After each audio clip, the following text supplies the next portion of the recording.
FISA is a hot topic, right? So what is your position on FISA? How do you think Congress should handle that?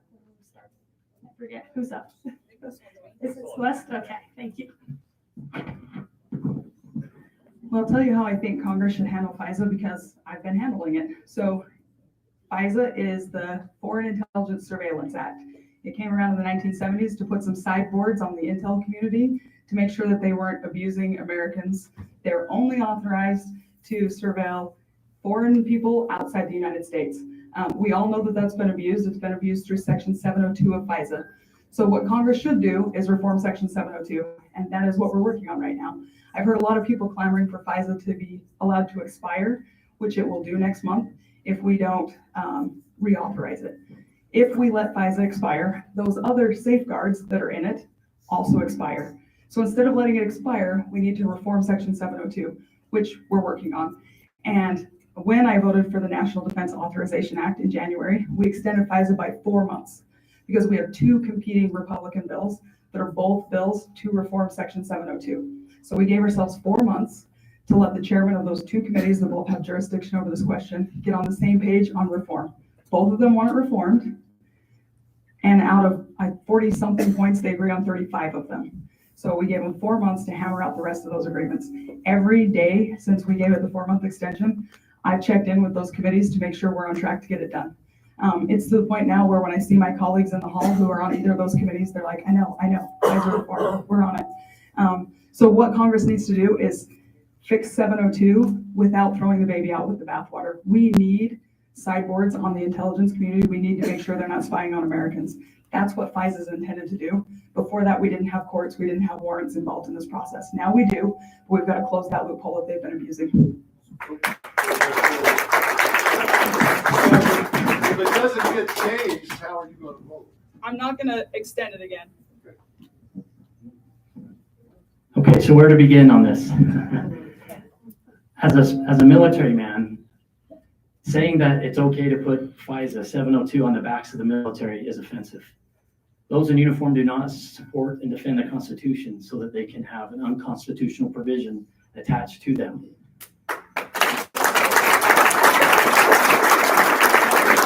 So I worked the National Defense Authorization Act for 9 years. In some way, shape, or form, I've been connected with the NDAA. Members of Congress always like to do the shell game. And what you heard tonight was the establishment speaking. More of the same, more of the same. FISA has been on life support for 20 years. And it's continued because Congress, the establishment, continues to keep it plugged in. When the NDAA vote came up, there was more than, it wasn't a binary choice. It wasn't yes or no. There was a third choice that some people had the courage to stand up and do, like Senator Lee. The third choice was, do your job. It's not yes or no. A no vote on the NDAA means I'm doing my job. We're going to pull the NDAA back. We're going to pull out that poison pill, FISA, which allows the federal government, okay, brief survey, who's ever donated to President Trump, if you want to raise your hand? Who may or may not have been in DC on January 6th? The federal government has been spying on you, and that's known. Senator Lee called it out. So for me, back to the beginning, what you're going to get from me is somebody who stands on the Constitution.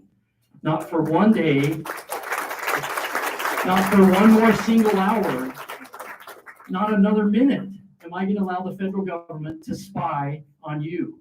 The military still gets paid. The NDAA, if Congress does their job, pulls it back, detaches that provision pill, that poison pill, and then has to pass a cleaner bill. So it requires someone to fight for that. So when a bill comes to the floor for a vote, there are 3 options: yes, no, and present. Those are your only options. Once it's on the floor for a vote, you don't get to say take it off the floor and rework it. That's how floor procedure works. So you get to vote yes or no. And just for the record, Senator Lee also voted yes or no. He voted no. This is an issue that I know really well. Most of this reform bill for 702 was written by Congressman Chris Stewart while I worked for him. We do not need to throw the baby out with the bathwater. We need to fix 702. So that's why we have a committee to investigate the weaponization of the federal government, because of your family, because of these Section 702 violations. This is why majorities matter. We have a very slim majority right now in the House, but with a slim majority, we're fixing a lot of these problems. So you just heard the establishment speak one more time, knowing how bad it is, knowing how much the government has abused it. For me, you will not be spied on. Your constitutional principles will not be compromised for one more hour. You vote no. You vote no. You have courage. You stand up for your constitution. You vote no. That's not why my friends are in the ground. That's not how we rationalize our representation of the Constitution. You vote no.